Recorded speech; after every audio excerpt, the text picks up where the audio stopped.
বন্ধুরা, আজকে তোমাকে একটা গল্প শোনাবো। বলি কি গল্প? আমি একটা গল্প বলবো, এটা বলি, নাম বলি, অস্থির হয়ে যাইও না। স্থির করে বসে থাকো, তাহলে বলবো। স্থির করে বসে আছো? বলি এইবার।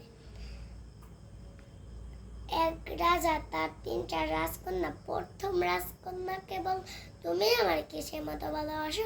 আমি তোমাকে মধুর মতো ভালোবাসি।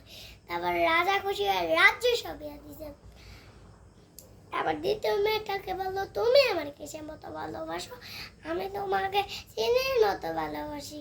তারপরে রাজা আবার খুশি হয়ে রাজস্ব বিয়ে দিছে। তারপর ছোট মেয়েটাকে বললো, তুমি আমার কিসের মতো ভালোবাসো? আমি তোমাকে লবণের মতো ভালোবাসি। রাজা তো রাগায় গরিব চাষাতে বিয়ে দিয়েছে। একদিন মেয়ে অসুস্থ হয়েছিল, এবার রাজা আসছিল, মেয়ে রান্না বান্না করে দিয়েছে, খেয়ে দেখায় স্বাদ হয়নি।